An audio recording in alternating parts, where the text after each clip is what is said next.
A little girl cries to bikers for help, but her grandfather's condition is no accident. A brutal beating reveals a secret past, a generational debt, and a vicious enemy. The bikers face an impossible choice: walk away or declare war to protect a family they never knew. If you're new here, subscribe and comment your location. Now let's begin. The heat was a physical thing, a shimmering wave rising off the blacktop of the lonely desert road. The only sound was the low, syncopated rumble of a dozen Harley-Davidson engines, a sound that spoke of power and brotherhood. At the front of the pack rode Mark, president of the Iron Souls MC, his cut, the denim vest adorned with patches and rockers, flapping in the hot wind. Beside him was his vice president, James, a man with a graying beard and eyes that had seen too much. A tiny, desperate flicker of color on the side of the road broke the monotony of sand and scrub. Mark squinted. It was a child, a little girl in a bright red sundress, standing perilously close to the asphalt, waving her arms wildly. "Hold up," Mark's voice, gravelly from years of smoke and road, came through the comms unit in his helmet. The line of bikes slowed, engines grousing, and came to a stop a few yards past her. They didn't usually stop for anything, but a kid, alone out here, it wasn't right. Mark swung off his bike, pulling off his helmet. The other bikers followed suit, their faces a mix of curiosity and hardened caution. The little girl, no more than 6 or 7, ran toward them. Her face was streaked with dirt and tears, her breath coming in hiccuping sobs. "Mister, please, you gotta help," she cried, skidding to a stop in front of Mark. She didn't seem scared of the towering, tattooed man. She was too scared of something else. "Whoa, easy there, firecracker," James said, his voice surprisingly gentle. "What's the matter?" "It's my grandpa," she wept, pointing a shaky finger down a long, dusty driveway that led to a small, weathered ranch house with a detached garage. "He's in the garage. He fell. He can't move. I can't wake him up good." Mark and James exchanged a look. A fall, an old man. It sounded medical, not their usual business, but the sheer terror in this little girl's eyes. "What's your name, sweetheart?" Mark asked. "Rosie," she sniffled. "Okay, Rosie, show us." Leaving a few men with the bikes, Mark, James, and 2 others, a giant named Tiny and a younger, sharp-eyed prospect named David, followed Rosie down the driveway. The garage door was open. Inside, it was dim and cluttered, smelling of oil and old gasoline. Tools hung neatly on pegboards. An old Chevy pickup sat on blocks. And there on the concrete floor lay an old man. He was on his side, one arm twisted underneath him. He was conscious, but his eyes were unfocused, his breathing shallow and ragged. This wasn't a simple fall. "Sir," Mark knelt beside him, his large hands surprisingly careful as he checked for a pulse. It was thready and fast. "Sir, can you hear me? We're going to get you help." The old man's lips moved, a whisper wet and pained. "Rosie, run."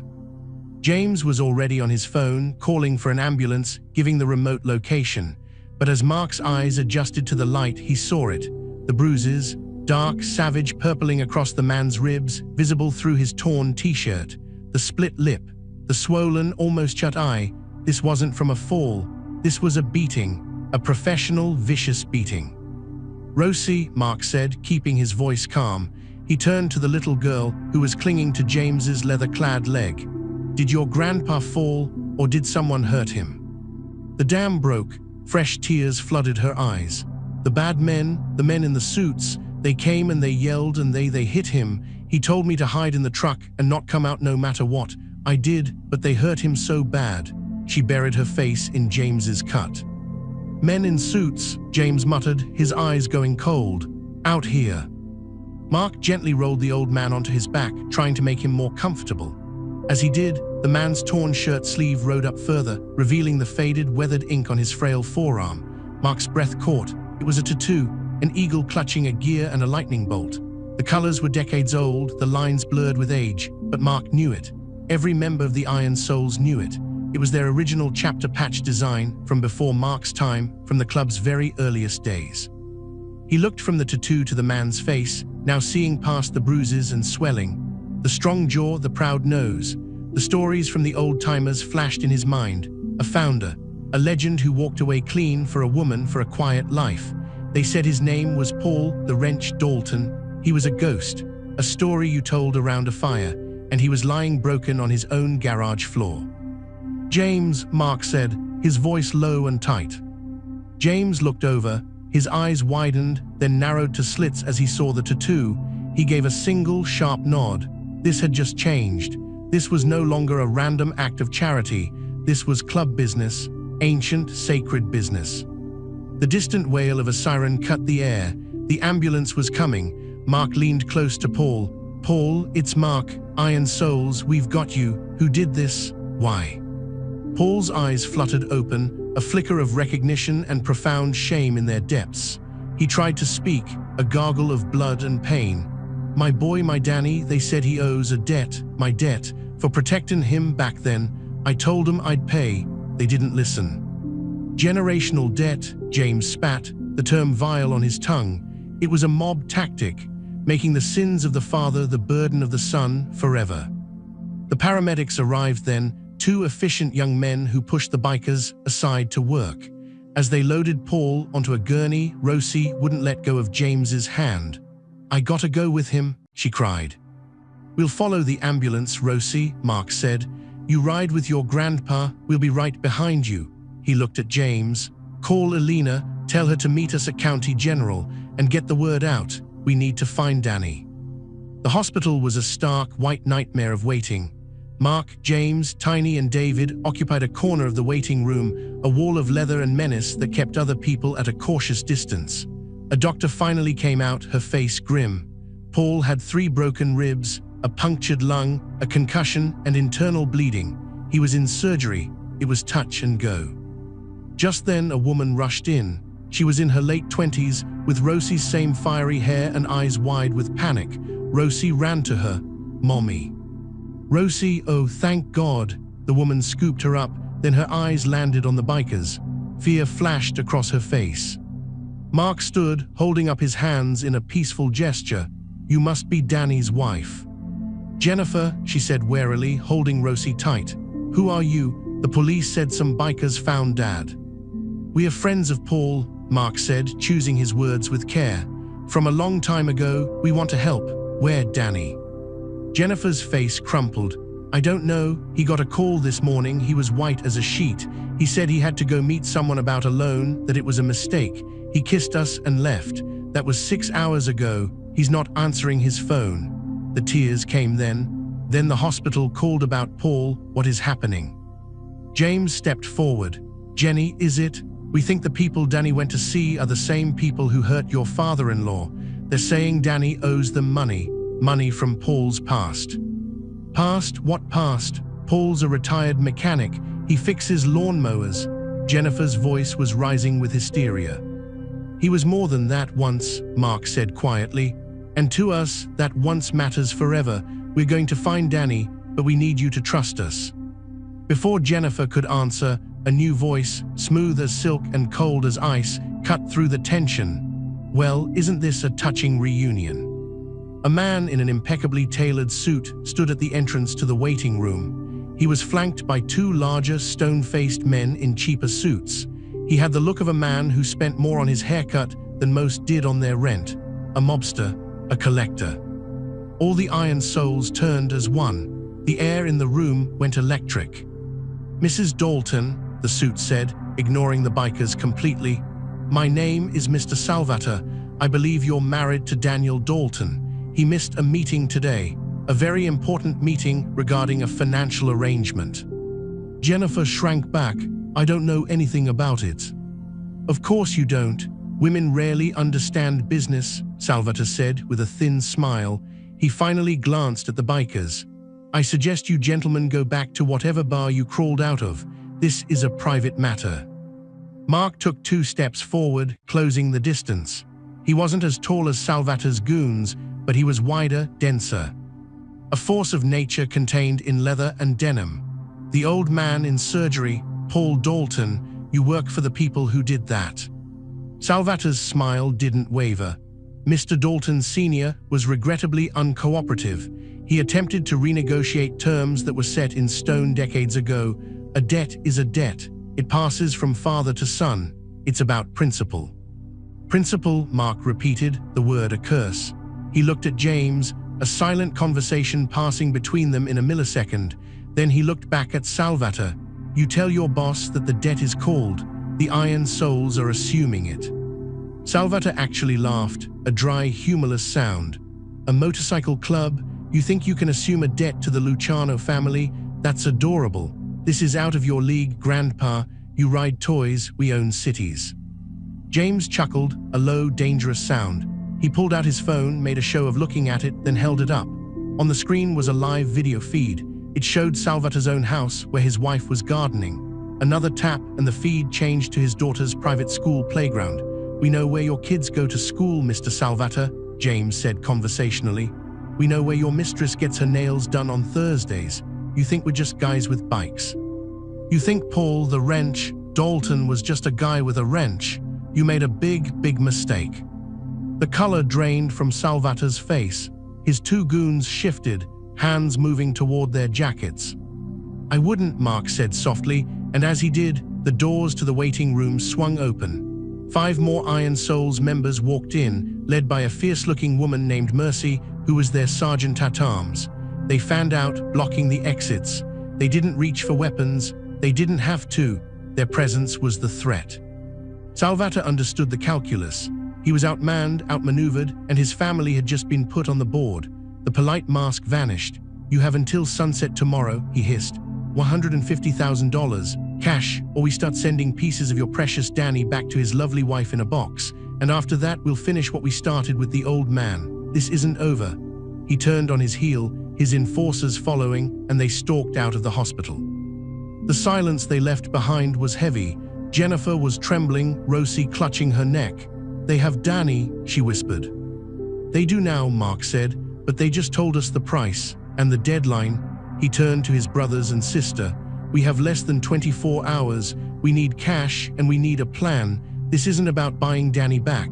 This is about sending a message that you don't touch one of ours, ever. Mercy cracked her knuckles. The club safe has about 40 grand. We can call in markers from the Skulls and the Reapers, maybe get to 80. It's not enough, James said, and we're not giving them a dime of our money anyway. A slow, hard smile spread across his face. Salvatore said sunset tomorrow. That gives us time for a withdrawal. Mark nodded, understanding instantly.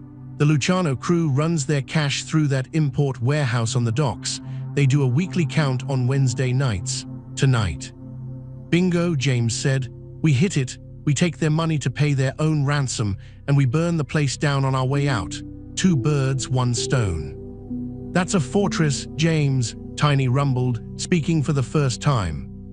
Which is why they won't expect it, Mark said, his mind already racing through the logistics. He looked at Jennifer. You and Rosie are not safe here. You're coming with us. We have a compound. It's got walls, cameras, and more guns than a militia. You'll stay there until this is done. Jennifer looked from the hard faces of the bikers to her daughter's terrified eyes. She had no choice. She nodded. Back at the Iron Souls compound, a sprawling, fenced property littered with bikes, workshops, and a large main clubhouse. The mood was a strange mix of wartime preparation and unexpected domesticity. Jennifer and Rosie were set up in a secure guest room above the clubhouse. The men were in the main room, spread out maps of the dockyards on the pool table, arguing over approaches and exit strategies. Rosie, her resilience returning now that she was out of immediate danger, wandered downstairs. She saw David, the young prospect, struggling to fix a stubborn fuel line on his motorcycle, his hands covered in grime. She walked over and peered at the engine. You're doing it wrong, she said matter-of-factly. David looked up, surprised then amused. Oh yeah, you know about S&S engines, short stuff. Grandpa taught me. He said you gotta wiggle the hose before you push it on, or the air gets stuck. She demonstrated with her small hands. David blinked, tried it, and the hose slid into place with a satisfying click. He laughed, a genuine surprised sound.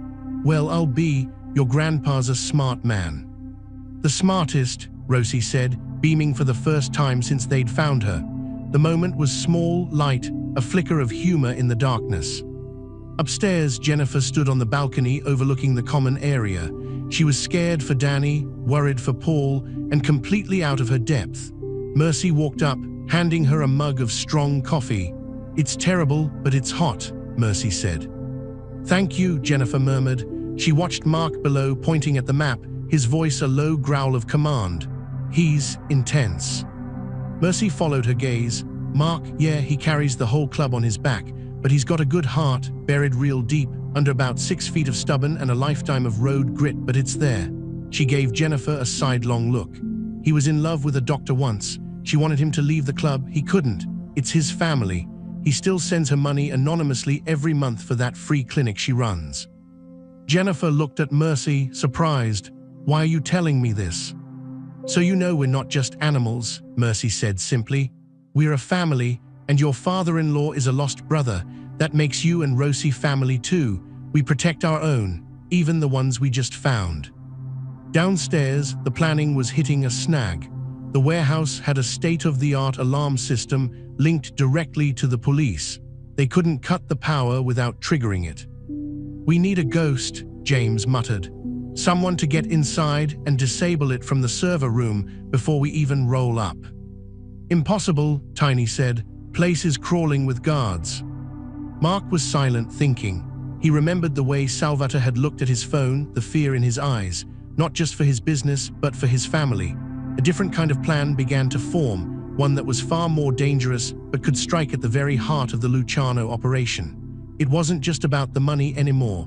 It was about ending this permanently, and for that, they needed leverage far greater than a suitcase of cash. He looked at the faces of his brothers, then up at the balcony where Jennifer stood silhouetted against the window, a portrait of vulnerability and strength. He knew what he had to do. It would break every rule, cross every line. But for Paul, for the little girl who fixed fuel lines, for the principle that a man's past shouldn't damn his future, he would cross them. "Forget the warehouse," Mark said, his voice cutting through the debate. Everyone fell silent, staring at him. "We're not stealing their money, we are taking their king." "What does that mean?" James asked, though a dark understanding was already dawning in his eyes. "It means we find where Armand Luciano is tonight," Mark said, namming the head of the family. "And we pay him a visit. We trade him for Danny, and we make it very, very clear what happens to anyone who comes after the Dalton family again." The room was dead quiet. This wasn't a heist. This was a declaration of war. The silence in the clubhouse was absolute, broken only by the low hum of the beer fridge. Taking Armand Luciano. It was suicidal. It was brilliant. It was the only move that made sense. James let out a low whistle, rubbing his bearded chin. "You're talking about hitting the Fort Knox of mobsters, Prez. He's never in the same place twice. He's got more security than the governor." "He's a creature of habit," Mark said, his eyes locked on the map as if it could reveal secrets. "A scared, paranoid creature. He has routines he thinks are random. We have a guy on the inside for the docks, right? We use him, but not for the warehouse. We use him to find the cleaner." "The cleaner?" David asked. "The person who scrubs Luciano's safe houses after he leaves," Mercy said, catching on faster than the men. "He's a germaphobe. I heard that too. He won't stay anywhere that hasn't been professionally cleaned right before he arrives. It's a vulnerability." Mark nodded. "We find the cleaning company. We persuade the scheduler to tell us the next location. Then we don't hit the house after he leaves. We are inside, waiting for him when he arrives."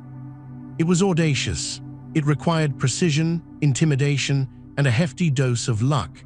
But it had the one thing going for it that the warehouse raid didn't: the element of complete surprise. No one was crazy enough to ambush Armand Luciano in his own safe house. The club erupted into motion. Phone calls were made. Favors were called in from old contacts in the city's underbelly, bartenders, dispatchers, bail bondsmen. Within 2 hours, they had a name: Pristine Touch, a high-end cleaning service that billed to a shell corporation Mercy's hacker friend traced back to the Luciano family. Mercy and David, looking less like bikers and more like a pissed-off couple in plain clothes, paid a visit to the home of the Pristine Touch scheduling manager, a nervous man named Gary. They didn't lay a hand on him. They just showed him pictures of his daughter's preschool taken that very afternoon and calmly explained how family was the most important thing in the world. Gary, sweating through his shirt, gave them the address of a modernist house in the hills, scheduled for a VIP refresh at 8 p.m.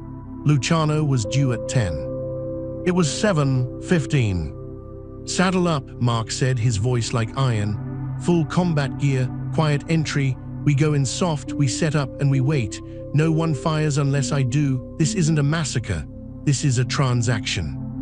The Iron Souls moved with a terrifying efficiency.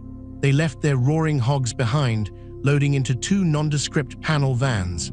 Jennifer watched them go from the clubhouse window, Rosie asleep against her shoulder. She whispered a prayer to a god she hadn't spoken to in years. The house in the hills was a glass and concrete monolith, all sharp angles and cold beauty. The cleaning crew, a team of 3, was just finishing up. As their van pulled away, Mark gave the signal. Tiny, who had surprising grace for a man his size, used a glass cutter and a suction cup on a patio door. In 90 seconds, they were in. The house was sterile, smelling of lemons and bleach. It was furnished with expensive, uncomfortable-looking furniture. They secured the space, checking closets, the basement, the utility room. James found the security panel and bypassed it with a device that looked like a sci-fi movie prop. "We own the castle," he muttered. Then they waited. They turned off all the lights, plunging the open-plan living room into darkness, lit only by the city lights glittering far below through the floor-to-ceiling windows. The bikers melted into the shadows, becoming part of the architecture. Mark stood behind a freestanding concrete column, his hand resting on the grip of his pistol. The air was cold, charged with impending violence. At 9:58 p.m., headlights speared the darkness of the winding driveway. A black SUV, followed by a sedan, pulled up to the house. 4 men got out of the sedan first, sweeping the perimeter with flashlights and professional eyes. They saw nothing. The cleaners had left. The house was dark and quiet. One guard keyed the front door open and stepped inside, flipping on the foyer light. He gave an all-clear wave. From the SUV, Armand Luciano emerged. He was in his 60s, slim, with silver hair and a tasteful overcoat. He looked like a banker, not a crime lord.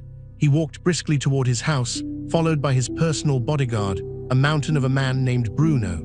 Danny Dalton was shoved out of the SUV after him, his hands bound, his face a mask of fresh bruises and despair. This was it. The front door closed behind them. Luciano shrugged off his coat, handing it to Bruno. "Put him in the study. We'll make the call to the wife after I have a drink. Let her hear him beg." "She won't beg," Danny said, his voice ragged but defiant. "You can kill me, but she'll never give you a dime."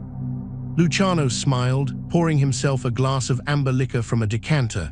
"You misunderstand, Daniel. The money is secondary now. It's about respect. Your father disrespected my father by leaving, by thinking he could just walk away. That debt of disrespect has been accruing interest for 30 years. Mark stepped out from behind the column, his boots silent on the polished concrete. "Then let's talk about settling accounts, Armand." The room exploded into controlled chaos. Lights snapped on, not from the switch, but from the flashlights mounted on the shotguns and rifles now trained on Luciano and his men from every shadowy corner.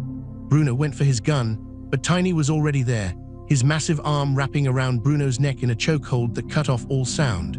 The 2 guards from the foyer spun, only to find James and Mercy already disarming them with brutal, efficient moves. In 3 seconds, it was over. Luciano stood frozen, his drink halfway to his lips, his eyes wide with utter disbelief. Danny stared, his mind unable to process the wall of leather-clad angels that had materialized from the darkness. "You," Luciano breathed. "The bikers." "The Iron Souls," Mark corrected, walking slowly forward. He stopped in front of Danny, pulled a knife from his belt, and cut his plastic ties. "You okay, brother?" Danny rubbed his wrists, stunned. "Who are you?" "Your dad's family," Mark said, his eyes never leaving Luciano. "And you're ours now, which means your debts are our debts." He turned his full attention to the mob boss. "We're here to negotiate." Luciano's fear hardened into a cold, calculating anger. "You think you can walk in here, you're dead men, all of you, your clubhouse will be ashes by morning." "Maybe," Mark said. He pulled out his phone, tapped the screen, and held it up. It showed a live feed of a beautiful woman in a silk robe, reading a book in a lavish bedroom, Luciano's wife. "But your wife will be widowed. Your daughter in Connecticut will be fatherless. And your grandson, what's his name? Leo. He'll have to find someone else to teach him how to play chess." The blood drained from Luciano's face. It was the same move James had used on Salvatore, but executed on the master himself. "You wouldn't." "We protect our own, Armand, at any cost. You hurt Paul Dalton. You took his son. You threatened his granddaughter, that little girl in the red dress." Mark's voice dropped to a deadly whisper. "You went to war with us the moment your goon laid a hand on that old man. We just decided to show up for the fight." The standoff was palpable. Luciano was a businessman. He understood leverage. He had lost it. "What do you want?" "Three things," Mark said, ticking them off on his fingers. 1. The generational debt against the Dalton family is erased, wiped clean. It never existed. You put it in writing and you sign it. Luciano gave a sharp, jerky nod. 2. You call off your dogs. Salvatore, Bruno here, everyone. If any Dalton, Paul, Danny, Jennifer, or Rosie has so much as a fender bender, we don't come for you. We go for your entire bloodline. We will erase your name from the earth. Do you believe me? Looking into Mark's eyes, Luciano did. He nodded again. 3, Mark said, and a grim smile touched his lips. $150,000 in cash. Now, consider it a fine for your terrible manners. A flicker of outrage. You're robbing me. We're collecting what's owed, James chimed in from the side, patting down one of the guards. Call it a convenience fee for not turning your head into a canoe. Luciano, defeated, gestured weakly toward a piece of modern art on the wall, a hideous geometric painting. Bruno, now released by Tiny but disarmed, went to it, slid it aside, revealing a safe. He worked the combination, opened it, and pulled out several thick bricks of wrapped cash, dropping them into a leather briefcase that was inside. Mark took the briefcase, handed it to Danny. "This is for you, to fix up the house, get your dad the best care." Danny just held the case, his world turned upside down. Mark produced a single sheet of paper and a pen from his cut pocket. It was a simple, legally meaningless, but symbolically powerful statement of debt release. He laid it on the cold, marble kitchen island. Luciano, his hand trembling with rage, signed it. "We're leaving now," Mark said. "If we see anyone following us, the first video that gets sent to the FBI will be the one from the hidden camera in your study where you discussed the waterfront union payoffs last week. Yes, we found that too. Enjoy your evening, Armand." The Iron Souls melted back into the shadows, pulling Danny with them, leaving as silently as they had come. They left Luciano standing alone in the middle of his cold, sterile, violated safe house, the taste of his own impotence bitter in his mouth. The ride back to the compound was silent, the tension slowly bleeding away, replaced by a thrumming adrenaline high. They had done it. They had stared down the dragon and walked away with its treasure. When they pulled into the compound, Jennifer was waiting on the porch, wrapped in a blanket. She saw Danny step out of the van, bruised but alive, and she ran to him with a choked cry. They clung to each other, whispering, crying. Rosie, woken by the noise, came stumbling out and launched herself at her father's legs. Mark watched the reunion, a strange tightness in his chest. He turned to walk to the clubhouse to give them privacy. "Mark!" He stopped. Danny had disentangled himself and was walking toward him, Jennifer by his side. Danny stuck out his hand. I don't know what to say. Thank you doesn't cover it." Mark took his hand, a firm grip. "You don't have to say anything. Paul was a founder. You're his blood. That's the whole of the law." "My dad, he never told me," Danny said, his voice thick. "He wanted something better for you," James said, coming up beside Mark, clapping Danny on the shoulder. "And you know what? He got it. A good kid, a beautiful family. That's the real victory. We just helped protect it."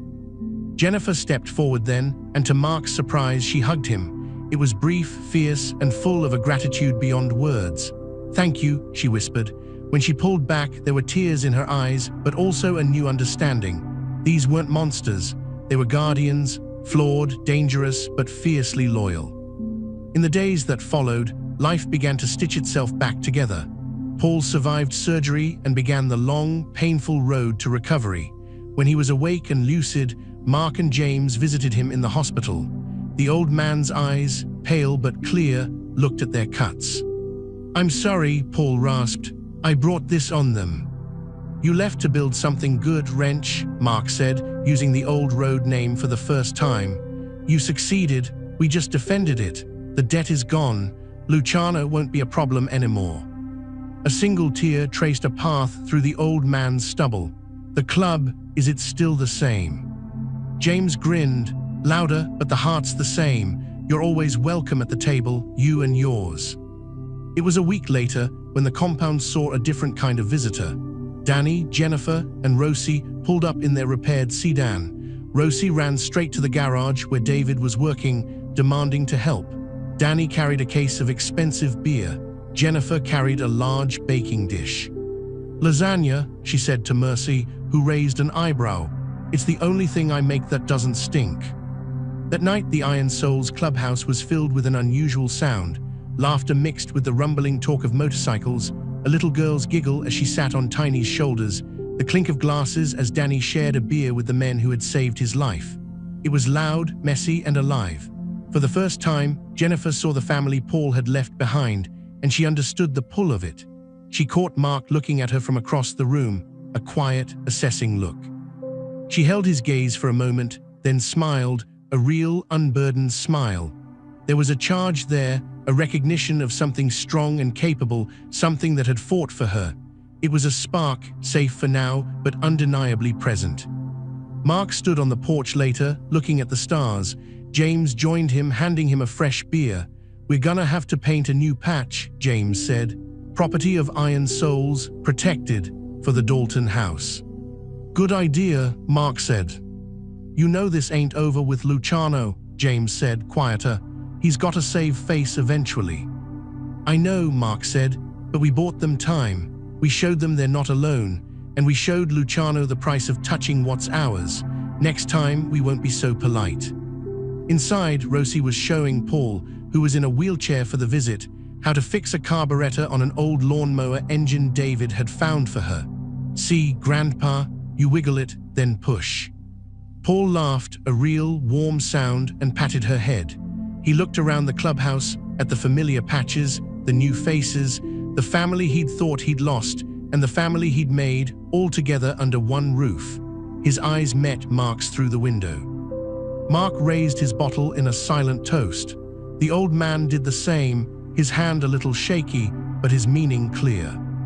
The debt was paid, the family was whole, and the roar of the engines would always be a promise in the distance, a reminder that some bonds, once forged in Brotherhood, could never be broken. Thank you for riding with us on this journey. Was the Iron Souls Code of Honor the right choice, or did they start a war they can't win? Let us know in the comments, and tell us where you're watching from. Subscribe for more stories where the line between outlaw and hero is blurred.